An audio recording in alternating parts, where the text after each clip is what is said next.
I have made some big changes to my matchday 4 team selection, including some surprise omissions, but I do think I am pretty much there with my final team going into tomorrow's deadline. So as always, if you look forward to today's video, please do drop a like and of course, smash that subscribe button for daily Euro fantasy content.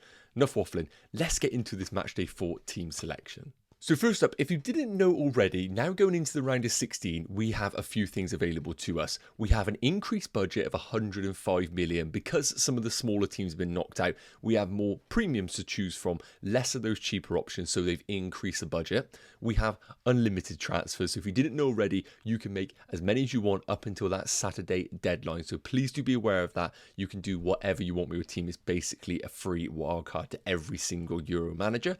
And the final one, and probably the biggest that a lot of people don't actually appreciate, is going to be the fact that we get 4 players per team, whereas in the group stages, we could only select 3. And that's really important because with the fixtures that we have going into the round of 16, I think there are some big nations who have fantastic fixtures that we can actually pile in on with the 4 available players to us. And I thought this first section of the video would be really helpful, and we'll go through it pretty quickly on the top 4 players of each nation that realistically we are going to want to bring in for our teams. And we'll kick things off with Germany right now with their decent fixture, I would say, in the round of 16 against Denmark. Now, while I think Denmark are quite a defensive team and they will make it difficult for Germany, I still think investing in them is a very good move. And I've currently ranked the top 4 here. I've got Florian Wirtz as 4th.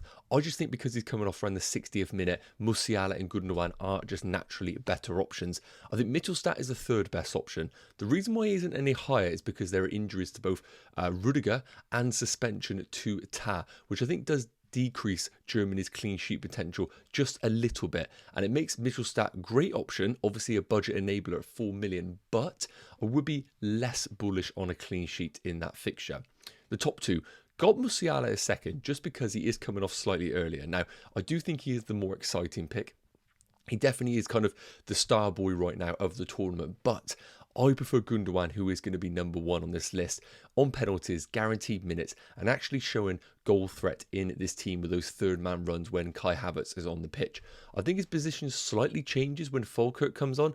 Isn't necessarily making those 3rd man runs because Falkirk's just predominantly staying up front, whereas Kai Havertz is being a bit more of a flexible forward. But going into Germany's game against Denmark, I think we can definitely have at least 2 of these options, and I think Gundogan is the number 1 pick if you have to just prioritise one. Now, looking at Spain, this is the big fixture that, of course, if you're using your unlimited transfers followed by a wildcard in match day 5, I think we have to really get behind Spain with their great game against Georgia. So currently we've got a top 4 of Simon in goal. I think he's great. I think he rotates well with other keeper combinations if you want to go there. However, I think there are 3 better. Fabian Ruiz is going to come 3rd on this list. 6.5 million, really good price. Of course, he had a brilliant match day 1. Not as good since that moment, but I think we've seen enough to suggest that he is the perfect all-round player in Euro fantasy. He can get you a goal, get you assist, player of the match, and ball recovery. So he does have that real big double-digit haul available to him. However, I think there are 2 better. Cucurella, I think, is the best defender to go for just based on price. 4.5 million compared to Carvajal at 5.5. Don't really think there's too much between them. Maybe Carvajal has a bit more attacking influence in that Spanish team, but I don't think it's enough to pay the additional 1 million. And Cucurella has been a bit of a monster when it comes to ball recovery. So Cucurella is going to be the number 1 defensive pick, but Williams, for me, is guaranteed in my team. Midfielder, really good price, doesn't take up one of the forward spots, and he's looked really good in the games. Now, the actual returns haven't necessarily been incredible, but I've seen enough to suggest that he is worth an investment going into match day 4. It's worth noting, some surprise admissions like Morata and Lamine Yamal. Reason being, Morata currently a slight injury doubt going into it, so I can't really recommend him. And Lamine Yamal, while he's brilliant, is a forward on the game, and I think I'd rather invest in the Spanish midfielders as opposed to using a valuable forward spot on Yamal. But let me know your thoughts on this. Let's move into the other top nations. Next up, we have England and France, and it's worth noting, with Spain and Germany, I definitely think you could, if you wanted to, utilise the full 4 players available in each nation. I think it might be slightly different to England and France right now. So England's fixture is really favourable against Slovakia, but I cannot believe we're in a world right now where we have so much attacking talent like Foden, Saka, Bellingham, and I haven't even included them in a top 4 for England. I think that really does show the state that they are in right now. So as you can see, this is all about the defence going into Slovakia. I don't know what the starting 11 is going to be. We're not going to know it before the deadline unless we get some real early team leaks from some English journalists. So I think the defence is where we need to back it. So I think the third best defender is going to be Kyle Walker. I think he definitely will play. He offers very minimal attacking threat, but probably the most of all the defenders, which is a really worrying thing when you do think about it. I think the best attacker is going to be Harry Kane. Now, I think Jude Bellingham is fantastic, but we might see Foden play in the 10 with Bellingham coming into more of a number 8 role. That might diminish Bellingham as a bit more of an attacking influence in this England team. And because of that uncertainty right now, I just can't really get behind it. It's worth noting, if Anthony Gordon was to be revealed starting, I would be very tempted to take a punt on him at 7.5 million as a midfielder in the game. But until we know that, I think the only one we can get behind is Harry Kane on penalties and hope that he does play the full 90. But I think you have to go for double England against Slovakia. Pickford in goal, I think, is a great price at 5 million. And Matt Guy at 4.5 being one of the players of the tournament in terms of Euro fantasy value. A ball recovery monster. And he is just a good option in this England defence from a value perspective. So for me, double England defence is almost a guarantee for most teams. And then it's a case of whether you want to go for a triple up and squeeze Harry Kane in alongside it. Now, in terms of France, I've spoke about this in previous videos. I cannot believe we have such a talented team like France and there are 0 midfield options available in Euro fantasy. They have put people like Griezmann, Dembele just in really bad spots. And people like Kante, while he could be good for ball recoveries, just doesn't really excite me as an option for matchday 4. So we got a bit of a rogue one here, and that's going to be Barcola of France. As a forward, really difficult for me to kind of convince you to go here, but it kind of epitomises why the midfielders are just not an option for France. So if you want to go really rogue, I thought he was very good in the previous game. We might see him return again for Didier Deschamps in matchday 4. I doubt people will go there, but I wanted to include a bit of a differential on this list.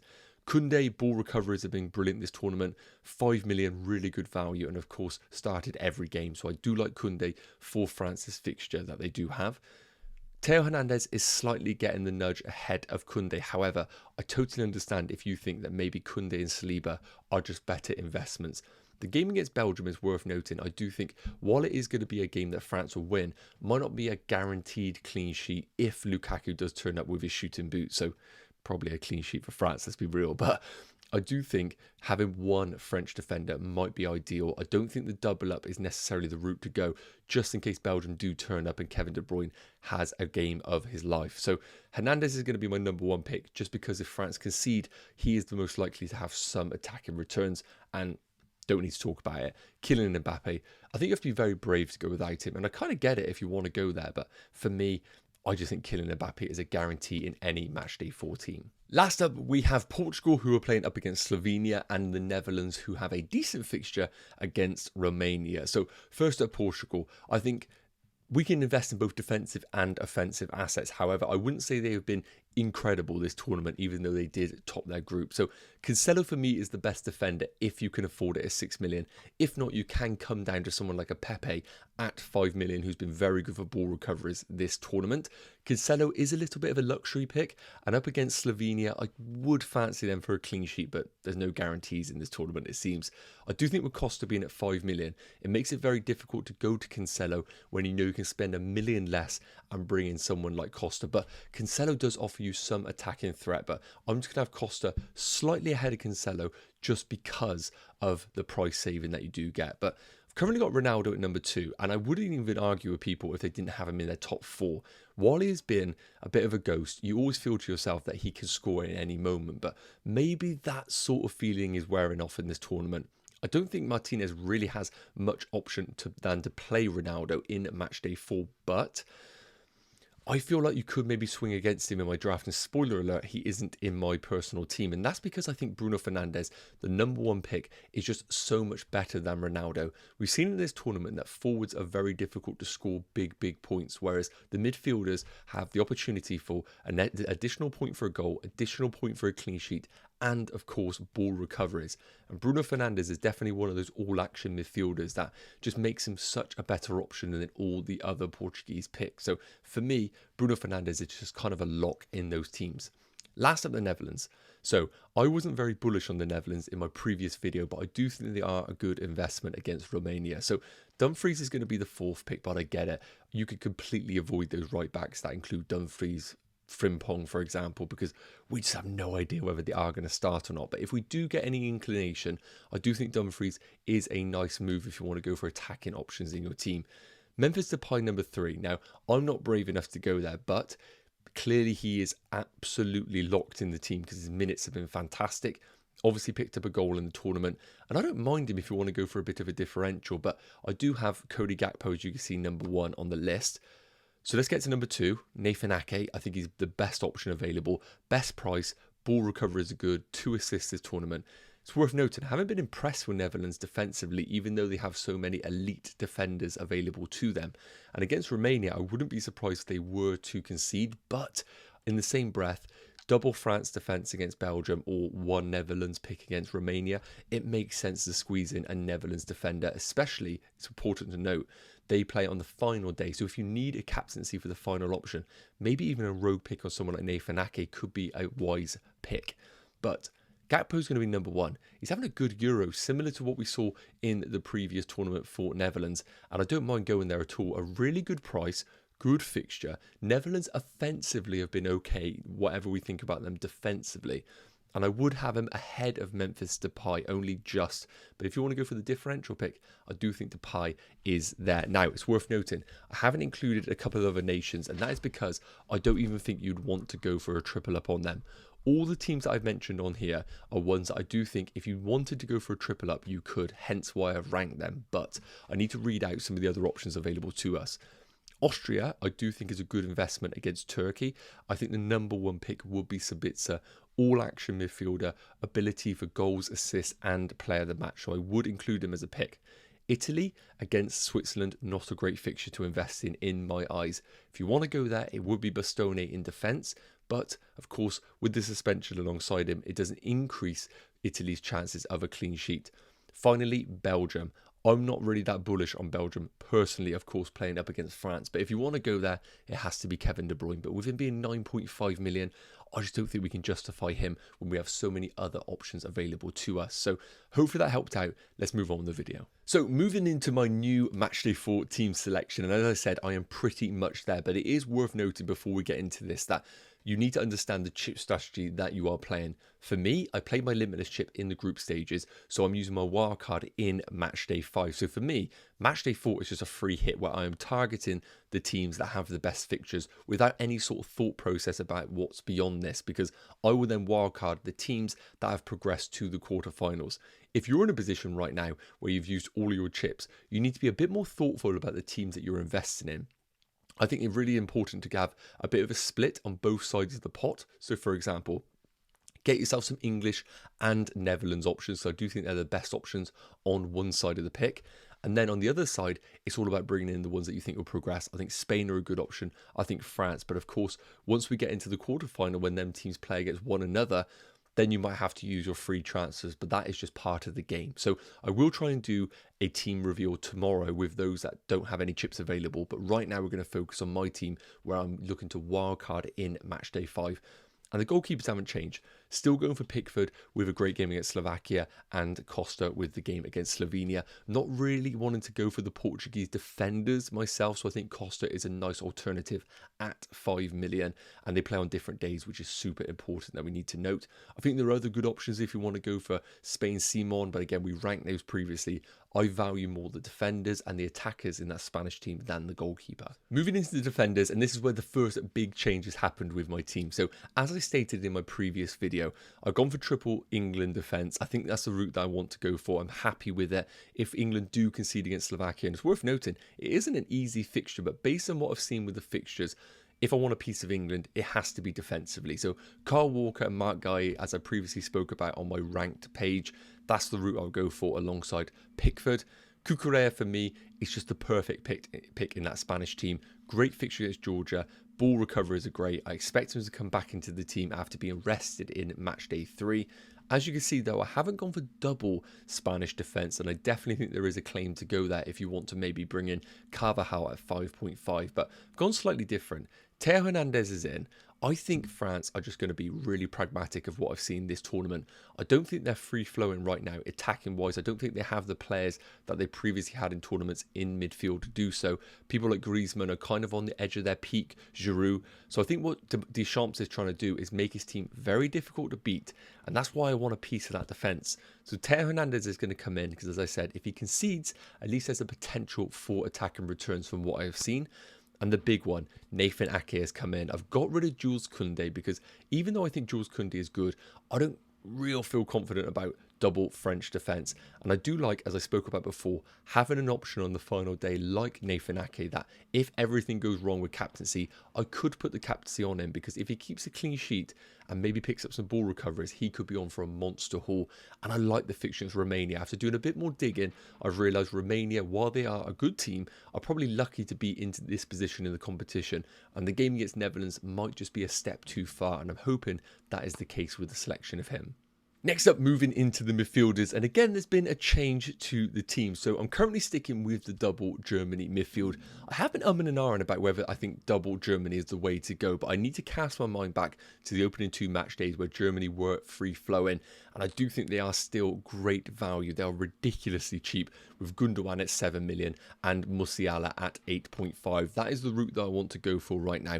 But interestingly, the captaincy on Gundogan, just because I think his minutes are better, and being on penalties is always a big factor as well when we are looking to bring in a player. So I think the game against Denmark is good enough to justify having double Germany. But I do get it. If you want to swing against double Germany midfield, I think maybe going away from Musiala is an okay move and bringing in, if you want to go England, you can. Otherwise, you could invest in a Portuguese midfielder alongside Bruno Fernandes, or of course you could bring in a Netherlands midfielder if you want to go there. But for me, double Germany midfield is ideal, and then it means I can bring in Fabian Ruiz alongside Nico Williams. Nico Williams, as I spoke about, is a lock in this team against Georgia, but Ruiz has come into this team ahead of someone like a Jude Bellingham. I think he was brilliant in match day 1. I've spoke about how he has so many different avenues to points, and I think Spain are just going to dominate this game against Georgia.